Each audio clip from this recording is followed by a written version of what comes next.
You've heard me say multiple times, when it comes to fighting or any sort of clinch situation, grip control is absolutely essential if you want to be able to get out of these situations. Now, when it comes down to controlling a person, whether you want to subdue them, simply just restrain them, if you're just trying to get out of a position, but again, it comes down to your ability to control grips. Now, for this specific grip, we're talking about a 2-on-1 grip. Now, the way that this grip works is I'm usually cross-body from the arm that I'm controlling. I have my hand that's in front grabbing the wrist. My other hand that's from behind is coming through, feeding through the elbow, and I'm either cupping the top of the forearm or cupping the inside of the elbow. I'm pulling this arm as tight as I can to his side and essentially trying to suck it into my stomach. Think of it as like you're breaking a stick over your shin.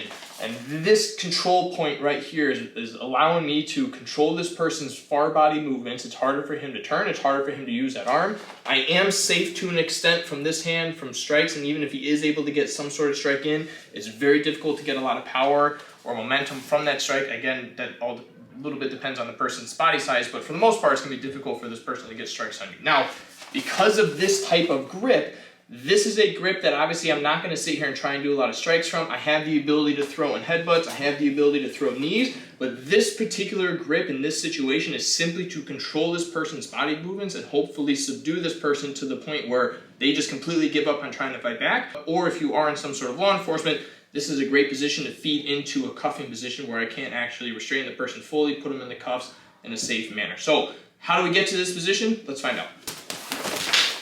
All right, so a lot of times in these situations when you have punches like that being thrown, we've talked about in the past how sometimes you have to kind of just block them and hopefully break through those punches and tie up with this person so that one, they can't really throw the punches anymore, but two, it allows me now to start controlling this person and again, trying to end this fight with as little amount of damage done to either party in this situation. Again, we're simply just trying to control this person's actions and hope that they just give up on trying to fight back. And this person obviously is not going to enjoy being in this position, and they're instantly going to try and start fighting back, trying to get their arm free, trying to break free, and hopefully they're going to try and break that distance and start throwing punches again. So my job when I get into this position is now we're going to start working one of these grip controls, which in this case is going to be the 2-on-1. So ideally the arm that I already have trapped or the arm that's farthest from me, let's say for instance if I'm in the middle, I'm going to obviously go for the arm that I have trapped, but if I land a little bit more off to one side, I want to start kind of doing the 2-on-1 motion to the far arm. So from this position, I'm instantly going to feed this arm down and just grab the wrist and keep it pinched to this guy's side as tight as possible. Again, my backhand is going to feed through and I'm going to work this grip. Getting this grip is going to be the hardest fight. Once I've got this grip, it's not that difficult for me to control this person. But being able to fight while he's struggling and trying to get control of this arm, this is going to be the hardest part. I can try and just stand here as much as possible and just hold this person down and hopefully that they stop fighting, but in reality, it's going to be too difficult for me to stay standing. I'm probably going to have to end up taking this person down, and we do have a few options in this case. So if I want to just kind of go forward with a forward type of takedown, I'm going to keep this arm pinched as tight as I can. I'm going to step front and out a little bit with my side leg. Same time that I do that, I'm bringing this other leg around. This is not going to be one of your nice clean takedowns. It's going to be a little bit more rugged, but the idea is, as I step out, I step this other leg through.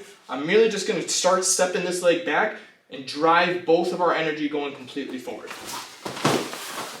Once we've landed in this position, if you land in some sort of side guard, half guard, full guard, I have to make sure that I work my way out to the side or the back as quickly as possible, just in case this guy has some ground experience. You don't want to get caught in their guard. But again, now that I've gotten to this position, I can let go of this grip because his body weight is already trapped in the arm. At this point, I can start working arm bars if you want to. I can work chokes from this angle. And again, I simply, essentially I have his back at this case, so I'm usually in a pretty good position. And again, I can obviously pull this arm free. Like I said, if we were in a law enforcement situation, I can start working cuffing positions from here. So that's one option for a takedown. A lot of times these guys, once I have this arm trapped, are going to start trying to use this arm to do some sort of strike.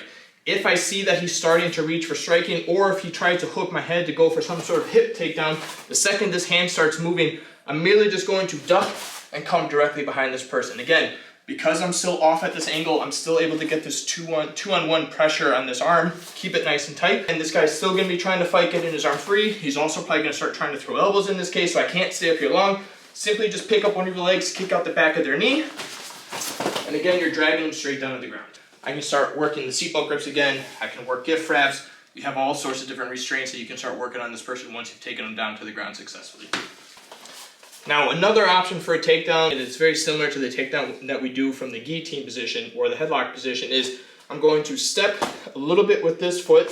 I'm now going to take my back leg and essentially open up the door. At the same time that I open up the door, I'm going to start pulling on his hip area a little bit, and I'm also going to start sliding this foot across a little bit all at the same time.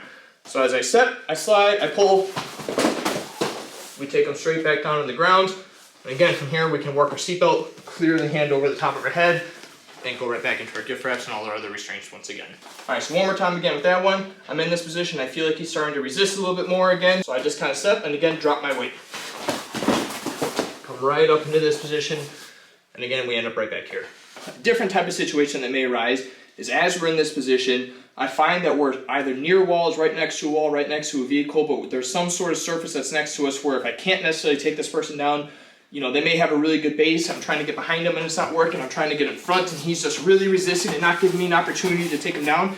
If I see that there is a wall, I'm simply just going to start driving our body weights into the wall. Again, my ability to trap this arm allows me to control his hip and shoulder motion a little bit easier, so it makes it easier for me to drive into him. So we're in this position, he's resisting, just drive him straight into a wall. The wall has his arm trapped. I can release this grip if needed, clear the hand off the top of my head. I can also start clearing this arm behind, utilize my hips and my knees to start pressuring his hips. So from this position, it's very difficult for him to start trying to get out.